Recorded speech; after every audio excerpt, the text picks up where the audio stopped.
പിറ്റേന്ന് സ്വാതി ലീവായിരുന്നു. അതുകൊണ്ട് തന്നെ തനുവിന് ഒന്നിനും ഒരു ഉത്സാഹം തോന്നിയില്ല. വൈകുന്നേരമായപ്പോഴേക്കും ആകെ ചടഞ്ഞതുപോലെ. കയ്യിലൊരു പുസ്തകവും ഫോണും പിടിച്ചു ലൈബ്രറിയിലെ ഏറ്റവും മൂലക്കുള്ള സീറ്റിൽ പോയിരുന്നു. അവിടെ ആകുമ്പോൾ അധികം ആരുടെയും ശല്യം ഉണ്ടാകില്ല. അവിടെ ഉണ്ടായിരുന്നവരെല്ലാം എഴുന്നേറ്റ് പോയതും വാതിൽ അടച്ചു അഭയ് വന്ന് മുന്നിൽ ഇരുന്നതൊന്നും തനു അറിഞ്ഞില്ല. കണ്ണു പുസ്തകത്തിലായിരുന്നെങ്കിലും മനസ്സ് നിറയെ കാശിയായിരുന്നു. അവൻ്റെ കണ്ണുകളെ ഒളിപ്പിച്ചു വെച്ച പ്രണയസാഗരമായിരുന്നു. കുറച്ചു നേരമായിട്ടും തനുവിൽ നിന്ന് പ്രതികരണം ഒന്നും കാണാതെ വന്നതോടെ അഭയ് മേശമേൽ ഒന്ന് തട്ടി. സ്വപ്നത്തിൽ നിന്ന് ഞെട്ടി ഉണർന്നതുപോലെ തനു അവനെ നോക്കി. പിന്നെ ചുറ്റിലും നോക്കി. താനും അഭയ് മാത്രമേ അവിടെയുള്ളൂ. ഒന്ന് മനസ്സിലായപ്പോയേ ചെറിയ ഭയം വന്ന് മൂടുന്നത് അവൾ അറിഞ്ഞു. എന്താ അഭയ്? ഞാൻ ചുമ്മാ തനിമയോടൊന്ന് സംസാരിക്കാൻ വന്നതാണ്. എന്തുണ്ട് വിശേഷം? സുഖം അഭയ്. അഭയ് കുറച്ച് ദിവസം ലീവായിരുന്നു. ആ, ഞാൻ അന്ന് അമ്മയുടെ നാട്ടിൽ വരെ പോയിരുന്നു. തനു വല്ലായ്മയോടെ ചുറ്റും നോക്കി. എത്രയും വേഗം രക്ഷപ്പെട്ടു പോകാൻ ഉള്ളിൽ നിന്നാരോ മന്ത്രിക്കുന്നു. എങ്കിൽ ശരി, പിന്നെ കാണാം അഭയ്. അവൾ വായിച്ചു കൊണ്ടിരുന്ന ബുക്കടച്ച് തിരികെ റാക്കിൽ വെച്ചു. തിരിഞ്ഞപ്പോൾ തൊട്ടു പുറകിൽ അഭയ്. തനു അവനെ കടന്നു പോകാൻ ശ്രമിച്ചപ്പോഴേക്കും അവൻ ഇടതു കൈയിൽ കടന്നു പിടിച്ചിരുന്നു. എന്താണ് ഇത്ര ധൃതി? മിസ്സിസ് തനിമ കൈലാസ്നാഥ്. നിന്റെ IPS മാത്രമല്ല, ഞാനും കൂടി ഒന്ന് കാണട്ടെ ഈ തുളസിക്കതിരനെ. അവൻ്റെ കൈ പിടിക്കാൻ ശ്രമിച്ച തനുവിനെ റാക്കിൽ ചേർത്ത് നിർത്തി അവളുടെ വലതുവശം തൻ്റെ ഇടം കൈ കൊണ്ട് ലോക്ക് ചെയ്തു. അഭയ്. തനു നിന്ന് വിയർക്കാൻ തുടങ്ങി. അഭയ്, കൈയെടുക്ക്, എനിക്ക് പോകണം. ആ, ഞാനും പോകാൻ തന്നെയാണ് വന്നിരിക്കുന്നത്. അതിനു മുമ്പ് നമുക്കല്പം സംസാരിക്കാം. നീ ചെയ്യുന്നത് എൻ്റെ കാശേട്ടൻ അറിഞ്ഞാൽ ബാക്കി വെച്ചേക്കില്ല അഭയ് നിന്നെ. വെറുതെ പണി വാങ്ങാതെ പോകുന്നതാണ് നിനക്ക് നല്ലത്. അത് അപ്പോഴല്ലേ നിന്നെ ഒന്ന് തൊട്ടിട്ട് അവൻ എന്നെ കൊന്നാലും ഞാനങ്ങ് സഹിക്കും. നീ ഓരോന്നൊക്കെ പറഞ്ഞ് ഈ നല്ല നിമിഷത്തിൻ്റെ ഭംഗി കളയാതെ തനിമ. അഭയ്, എന്നെ വിട്ടു പോകുന്നതാണ് നിനക്ക് നല്ലത്. തനു വീണ്ടും താക്കീതിൻ്റെ സ്വരത്തിൽ പറഞ്ഞു. സംഭരിച്ചു വെച്ച ധൈര്യം പൂർണ്ണമായും ചോർന്നു പോകുന്നവൾ അറിഞ്ഞു. അഭയ് അതൊന്നും കേട്ടതായി പോലും ഭാവിച്ചില്ല. മനസ്സിൻ്റെ സമാധാനം മുഖത്തു കാണാം എന്നാണ് പറയുന്നത്. നിന്റെ അയക ഒന്നുകൂടി കൂടിയിട്ടുണ്ട് കേട്ടോ. അവൻ ഒന്നുകൂടി അവളോട് ചേർന്ന് നിന്നു. തനുവിന് ആഴ്ചകൾക്ക് മുമ്പത്തെ ഒരു വൈകുന്നേരം ഓർമ്മ വന്നു. തലക്കുള്ളിൽ കടന്നലുകൾ മൂളുന്ന പോലെ. വീണ്ടും ആ ഇരുട്ടുമുറിയിലെ വൃത്തിയില്ലാത്ത തറയിലേക്ക് താൻ എടുത്തറിയപ്പെടുകയാണെന്ന് അവൾക്ക് തോന്നി. ആ ദൃശ്യങ്ങൾ ഒരു ചിത്രം പോലെ മുന്നിൽ തെളിഞ്ഞപ്പോൾ അവൾ കണ്ണുകൾ ഇറുക്കിയടച്ചു. പെട്ടെന്ന് കാശിയുടെ മുഖം മുന്നിൽ തെളിഞ്ഞു. നായകൻ വന്ന് രക്ഷിക്കാൻ കാത്തു നിൽക്കുകയല്ല വേണ്ടത്, സ്വന്തം രക്ഷ സ്വയം കണ്ടെത്തുകയാണ്. തനു കണ്ണുകൾ വലിച്ചു തുറന്നു. കവളിൽ തൊടാൻ വരുന്ന അഭയിൻ്റെ കൈകൾ ആണ് ആദ്യം കണ്ടത്. കൈ നീട്ടി അവൻ്റെ കരണം പുകച്ച് ഒരെണ്ണം കൊടുത്തു. അഭയ് പതറിപ്പോയി. അടിക്കത്ര വേദനയില്ലായിരുന്നെങ്കിലും തനുവിൽ നിന്ന് അത്തരമൊരു നീക്കം അവൻ പ്രതീക്ഷിച്ചിരുന്നില്ല. അവൻ്റെ അമ്പരപ്പ് മാറും മുന്നേ താൻ അവൻ്റെ സർവ്വശക്തിയെടുത്ത് കാലും മടക്കി അവൻ്റെ മർമ്മസ്ഥാനം നോക്കി തൊഴിച്ചു. ഇത്തവണ വേദന കൊണ്ട് താഴേക്കിരുന്നു പോയി അഭയ്. തനുവിൻ്റെ അരിശം മാറിയില്ല. ചുറ്റിലും നോക്കിയപ്പോൾ കട്ടിയുള്ള ചില മെഡിക്കൽ ജേണലുകൾ കണ്ടു. അതിലൊരെണ്ണം കഷ്ടപ്പെട്ട് വലിച്ചെടുത്തു. അഭയിൻ്റെ തലക്കു തന്നെ വീശിയടിച്ചു. പുസ്തകം കയ്യിൽ നിന്ന് വീണുപോയി. അതൊടുക്കാൻ തുനിഞ്ഞപ്പോഴേക്കും അരുതുന്ന രീതിയിൽ അഭയ് കൈപൊക്കി സ്വയം കവചം സൃഷ്ടിച്ചു. ഇപ്പോൾ കടന്നൽ മൂളുന്നത് അഭയിൻ്റെ തലക്കുള്ളിലാണ്. ശരീരത്തിൻ്റെ വേദനയെക്കാളും തനുവിൻ്റെ കണ്ണുകളിലെ അഗ്നിയാണ് അവനെ ഭയപ്പെടുത്തിയത്. അവൻ്റെ മുമ്പിൽ തുളസിക്കതിർ പോലൊരു പെൺകുട്ടിയുടെ രൂപം തെളിഞ്ഞു വന്നു.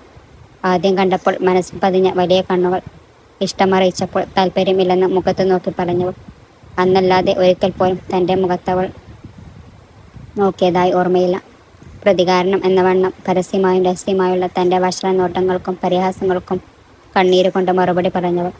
ആ അവളാണ് ജ്വലിക്കുന്ന കോപത്തോടെ തൻ്റെ മുന്നിൽ നിൽക്കുന്നത്. ആ മുഖത്തേക്ക് നോക്കാൻ തന്നെ അവന് ഭയം തോന്നി. മാസ് ഡയലോഗ് പറയാനും സ്ലോ മോഷൻ നടക്കാനും ആഗ്രഹമുണ്ടായിരുന്നു. എങ്കിൽ കയ്യിൽ പിടിച്ച ജീവനും കൊണ്ട് ഫോണും എടുത്തോടുകയായിരുന്നു തനു. ക്ലാസ്സിലെത്തി സീറ്റിൽ ഇരുന്ന ശേഷമാണ് ശ്വാസം പോലും വിട്ടത്. കാശി വിളിച്ചു നടന്ന സംഭവം എല്ലാം പറഞ്ഞു. ഞാൻ നോക്കാം, അത്രമാത്രമായിരുന്നു മറുപടി. ഇനിയൊരിക്കലും തൻ്റെ മുന്നിൽ തടസ്സമായി അഭയ് വരില്ല എന്ന് ഉറപ്പിക്കാൻ ആ വാക്ക് മാത്രം മതിയായിരുന്നു അവൾക്ക്. എല്ലാം കേട്ടയുടനെ മെഡിക്കൽ കോളേജിലേക്ക് പായുകയായിരുന്നു കാശി. ആഴ്ചകൾക്ക് മുമ്പ് തളർന്ന ശരീരവും തകർന്ന മനസ്സുമായി തൻ്റെ മുന്നിൽ നിന്ന തനുവിനെ അവന് ഓർമ്മ വന്നു. അന്നവൾ കടന്നുപോയ സംഭവത്തിൻ്റെ തനി ആവർത്തനമാണ് ഇന്ന് നടന്നത്. ഈ സംഭവം അവളെ ഉലച്ചു കളഞ്ഞാൽ സാധ്യതയുണ്ട്. സ്വാതി വിളിച്ചു പറഞ്ഞപ്പോഴേ അഭയിൻ്റെ കൈകാര്യം ചെയ്യേണ്ടതായിരുന്നു. അവന് നിരാശ തോന്നി. അതേസമയം തനുവിൻ്റെ ശബ്ദത്തിലെ പകർച്ചയില്ലായ്മ അവനിൽ സംശയമുണ്ടാക്കുകയും ചെയ്തു. കാശിയുടെ ഭയത്തിന് വിപരീതമായി തനു പതിവില്ലാത്ത വിധം സന്തോഷവതിയായി കാണപ്പെട്ടു. അഭയിനെ ഒറ്റയ്ക്ക് നേരിടാൻ കഴിഞ്ഞത് ഒരു വലിയ നേട്ടമായാണ് അവൾ കണ്ടത്. തന്നെക്കൊണ്ട് ചിലതെല്ലാം സാധിക്കും എന്ന ആത്മവിശ്വാസം അവളുടെ നോക്കിലും വാക്കിലും പ്രവൃത്തിയിലും നിറഞ്ഞു നിന്നു. കാശിയുടെ കണ്ണുകൾ സന്തോഷം കൊണ്ട് നിറഞ്ഞു. ഒരു ഫാമിലി പാക്കറ്റ് ചോക്ലേറ്റ് ഐസ്ക്രീമും വാങ്ങിയാണ് അവർ വീട്ടിലേക്ക് പോയത്. സന്തോഷം വന്നാലും സങ്കടം വന്നാലും വയറുവേദന ആണെങ്കിലും തനുവിൻ്റെ ചോയ്സ് ചോക്ലേറ്റ് ഐസ്ക്രീമാണ്. എന്നിരുന്നാലും തനുവിൻ്റെ പെട്ടെന്നുള്ള ഭാവമാറ്റത്തിൽ കാശിക്ക് ഭയം തോന്നി. അവൻ തനു അറിയാതെ അവളെ ട്രീറ്റ് ചെയ്ത് സൈക്കാട്രിസ്റ്റിൻ്റെ ഫോൺ ചെയ്തു. ഈ മാറ്റം ഒരു നല്ല തുടക്കമായിട്ടാണ് അവർ കണ്ടത്. തനുവിന് മുമ്പെങ്ങും ഇല്ലാത്ത വിധം ആത്മവിശ്വാസം ഇപ്പോൾ ഉണ്ടായിട്ടുണ്ട്. ഇനി പഴയ ജീവിതത്തിലേക്ക് തിരിച്ചു വരാൻ അവൾക്കധികം പ്രയാസമുണ്ടാകില്ല. തിരെ നിൽക്കുമ്പോൾ കുളിർമയ പെയ്യുന്ന പോലെ ഒരു സമാധാനം കാശിക്ക് തോന്നി. പ്രണയം മാത്രമല്ല, ഇത്തരം സന്ദർഭങ്ങളും അടിവയറ്റിൽ മഞ്ഞു വീഴുമ്പോൾ ഒരു സുഖമെന്ന് സമ്മാനിക്കും എന്നവൻ അറിഞ്ഞു. അന്നു രാത്രി പതേപോലെ തനുവിനെ ഉപദേശിക്കാൻ കാശിക്ക് മനസ്സ് വന്നില്ല. തൻ്റെ ഇടം കൈയിൽ കെട്ടിപ്പിടിച്ചു കിടക്കുന്ന തനുവിന് ഒരു കുഞ്ഞിനോട് എന്ന പോലെ വാത്സല്യത്തോടെ അവൻ നോക്കി. കാശിയേട്ടാ, ഞാനൊരു കാര്യം ചോദിച്ചാൽ ദേഷ്യം വരുമോ? അഭയിൻ്റെ കാര്യം എന്തെങ്കിലുമാണോ എന്ന് ഭയന്നു കാശി. എന്തോ കുരുത്തക്കേടാണെന്ന് മനസ്സിലായി. ചോദിക്കും. അതെ, പറയടി. കാശിയുടെ ശബ്ദം ഉയർന്നതോടെ താൻ ചോദിക്കാനുള്ളത് കിളി പറയുമ്പോൾ ചോദിച്ചു. ഒരു ഭർത്താവിൻ്റെ അവകാശങ്ങളൊക്കെ ഞാൻ കാശിയേട്ടന് നിഷേധിക്കുകയാണെന്ന് തോന്നുന്നുണ്ടോ? കാശി എഴുന്നേറ്റ് ലൈറ്റിട്ടു. വെളിച്ചത്തിൽ സംസാരിക്കുന്നതാണല്ലോ എപ്പോഴും നല്ലത്. അവകാശം നീ ഉദ്ദേശിക്കുന്നത് എന്താണെന്ന് മനസ്സിലായി. എന്താ ഇപ്പോൾ അങ്ങനെ ഒരു ചോദ്യം?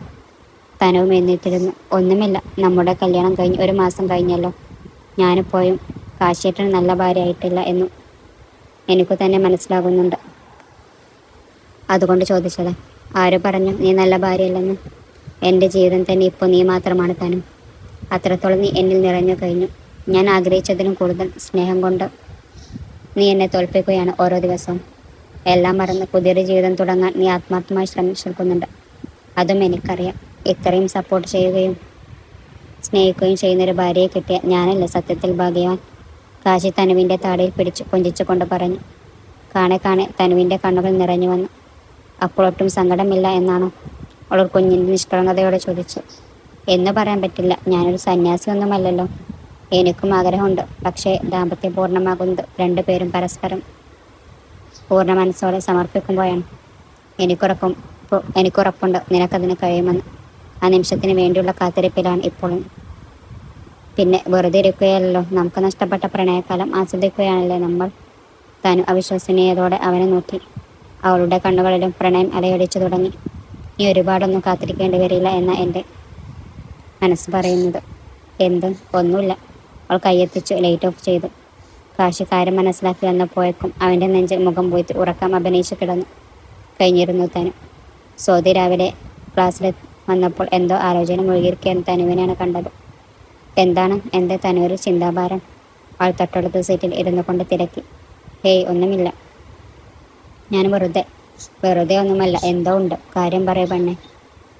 അത് നീലു ഇന്ന് വരുന്നുണ്ട്. അത് ഓർക്കുമ്പോൾ എന്തോ ഒരു പേടി തോന്നുന്നു. അടിപൊളി. കാശിയേട്ടൻ വേണ്ടെന്ന് പറഞ്ഞിട്ടും നിനക്കല്ലായിരുന്നു ആ പൂതനയെ കൊണ്ടുവരാൻ തിടുക്കം. എന്നിട്ടിപ്പോൾ ആലോചിച്ചിട്ട് വലിയ കാര്യവുമുണ്ടോ? അച്ഛനെയും ചെറിയച്ഛനെയും ക്ഷമിപ്പിക്കാൻ വയ്യാത്തത് കൊണ്ടാണ് ഞാൻ സമ്മതിച്ചത്. തനു തർക്കിക്കാൻ നോക്കി. സോദയ്ക്ക് ദേഷ്യം വന്നു തുടങ്ങി. അവസാനം നീ വിഷമിക്കാതിരുന്നാൽ മതി. കാര്യം നീ പറഞ്ഞുള്ള അറിവ് എനിക്ക് അവളെക്കുറിച്ചുള്ളൂ. പക്ഷെ കേട്ടിടത്തോളം അവൾ അടുപ്പിക്കാൻ കൊള്ളാത്ത ഇനമാണ്. സ്വന്തം സഹോദരിയൊക്കെ തന്നെയാണെങ്കിലും അവൾ ചെയ്തതൊക്കെ നോക്കിയാൽ നിന്റെ ശത്രുവാണെന്നേ തോന്നും. നീ ദത്തുപുത്രിയാണെന്ന കാര്യവും തനിക്കുണ്ടായ ദുരന്തവും ഒഴികെ കല്യാണം തലേന്നത്തെ സംഭവങ്ങൾ നേരത്തെ തന്നെ അവളോട് പറഞ്ഞിരുന്നു. ശരിയാണ്, അവൾ വരുന്നു എന്നറിഞ്ഞപ്പോൾ മുതൽ ഒരു വെപ്രാളമാണ്. ഇത്രയൊക്കെ അവളെ പേടിക്കേണ്ട കാര്യം എന്താണെന്ന് മാത്രം മനസ്സിലാകുന്നില്ല. അവളെക്കാളും സ്വന്തം വീട്ടിൽ അവകാശം തനിക്കുണ്ട്. എന്നിട്ടും അതെല്ലാം വേണ്ടെന്ന് വെച്ചിട്ടേ ഉള്ളൂ. അതും അവളുടെ സന്തോഷത്തിന് വേണ്ടി. എന്നിട്ടും അവൾക്ക് തന്നെ ഒട്ടും മനസ്സിലാക്കാൻ പറ്റുന്നില്ലേ? മനസ്സിലാക്കായക അല്ല, അവൾ അവളെ മാത്രമേ സ്നേഹിക്കുന്നുള്ളൂ. അവളുടെ നിലനിൽപ്പ് മാത്രമേ ചിന്തിക്കുന്നുള്ളൂ എന്നതാണ് സത്യം. ആ ദുരന്ത എക്സ്പ്രസ് ഇപ്പോൾ വരും. ഞാൻ എത്തുമ്പോഴേക്കും വരുമായിരിക്കും. എന്തായാലും നീ സൂക്ഷിച്ചോ. ആ സംസാരം നീട്ടിക്കൊണ്ടുപോകാൻ തനുവിന് തോന്നിയില്ല. അതൊക്കെ പോട്ടെ, എന്തായി നിന്റെ കല്യാണക്കാരൻ? നിശ്ചയം ഈ വർഷം തന്നെ നടത്താൻ തീരുമാനിച്ചു. അത് പറയുമ്പോഴേക്കും സോദിയുടെ മുഖം അരുണാഭമായി. പിന്നെ എന്താ ഓർത്തെന്നപ്പോൾ ചോദിച്ചു. പിന്നെ നീ അറിഞ്ഞായിരുന്നു? ആ ബെയിനിട്ട് ആരോ പണി കൊടുത്തു. ഇവിടെ ജോബിലിൽ അഡ്മിറ്റ് ആണെന്നാണ് കേട്ടത്. തനൊന്ന് ഞെട്ടി. ഉള്ളിൽ നിറഞ്ഞു പൊന്തി സന്തോഷം മറച്ചു വെക്കാൻ അവൾ പാടുപെട്ടു. ആണോ? ആരാ ചെയ്തത്? അതറിയില്ല. അവൻ്റെ സ്വഭാവം വെച്ച് ശത്രുക്കൾ ഒരുപാട് കാണുമല്ലോ. എന്തായാലും നിന്റെ കാശിയേട്ടൻ്റെ കൈക്ക് പണിയാകാതെ രക്ഷപ്പെട്ടത് അവൻ്റെ ഭാഗ്യം. സോദി വലിയ കാര്യം പോലെ പറഞ്ഞു. അതെ, തനുവും ശരിവെച്ചു. വൈകുന്നേരം സോദിയാണ് തനുവിനെ ഫ്ലാറ്റിൽ ഡ്രോപ്പ് ചെയ്തത്. ഫ്ലാറ്റിൻ്റെ മുമ്പിൽ തന്നെ നീല് നിൽക്കുന്നത് കണ്ടെങ്കിലും അവൾ കാണാത്ത മട്ടിൽ നടന്നുപോയി. അതാരാ പെണ്ണ്? നീല് വന്നപ്പോഴേ പണി തുടങ്ങി. എൻ്റെ ഫ്രണ്ടാണ്. സോദി, നിശ്ചയത്തിനും കല്യാണത്തിനും നീ പരിചയപ്പെട്ടിരുന്നല്ലോ. അന്ന് കണ്ടത് ഞാൻ ഓർക്കുന്നേ ഇല്ല. എനിക്ക് ആ കുട്ടിയെ കണ്ടിട്ട് അത്ര നല്ലവളായി തോന്നിയില്ല. നീ തന്നെയല്ലേ പറഞ്ഞത് അവളെ കണ്ടതായി പോലും ഓർക്കുന്നില്ല എന്ന്? പിന്നെ എങ്ങനെ അവളുടെ സ്വഭാവം മനസ്സിലാക്കുന്നത്? നീ അത്ഭുതത്തോടെ തനുവിനെ നോക്കി. താൻ എന്തു പറഞ്ഞാലും ശിരസ വഹിക്കുന്ന ഒന്നും എതിർത്ത് പറയാതെ തനു തന്നെയാണോ ഇത്? അവൾക്ക് വന്ന മാറ്റം അത്രമേൽ അതിശയിപ്പിക്കുന്നതായിരുന്നു. ഫ്ലാറ്റിലെത്തിയ നീലു ആകെ മൊത്തം ഒന്ന് കണ്ണോടിച്ചു. അടിപൊളി ഫ്ലാറ്റാണ് കേട്ടോ, പക്ഷെ ന്യൂ തീരെ മെയിൻറ്റെയിൻ ചെയ്യുന്നില്ല. അന്ന് ബർത്ത്ഡേക്ക് വന്നപ്പോൾ ഞാൻ പറയാൻ വിചാരിച്ചതാണ്. എന്നിട്ടെന്താ പറയാൻ ചോദിച്ചു. ഒന്നുമില്ല, നീ ദേ ആ റൂം യൂസ് ചെയ്തോ ഫ്രഷ് ആക്കാൻ. അത്രയും പറഞ്ഞ് തനു തൻ്റെ റൂമിലേക്ക് പോയി. നീലു ഹാളിൻ്റെ ഒരു ഭിത്തി പകുതിയോളം നിറഞ്ഞു നിൽക്കുന്ന കാഴ്ചയുടെയും തനുവിൻ്റെയും എൻഗേജ്മെൻറ്റ് വെഡ്ഡിംഗ് മൊമെൻറ്റ്സ് ഫ്രെയിം ചെയ്ത് വെച്ചിരിക്കുന്നതിൽ നോക്കി നിന്നു. നിശ്ചയ ദിവസത്തെ അപേക്ഷിച്ചു കല്യാണ ദിവസം രണ്ടുപേരുടെയും മുഖത്ത് തിളക്കം കുറവാണ്. അതിന് കാരണക്കാരി താനാണെന്ന് ഓർത്തപ്പോൾ ഉള്ളിലെവിടെയോ ഒരു നീറ്റൽ അവൾക്ക് തോന്നി.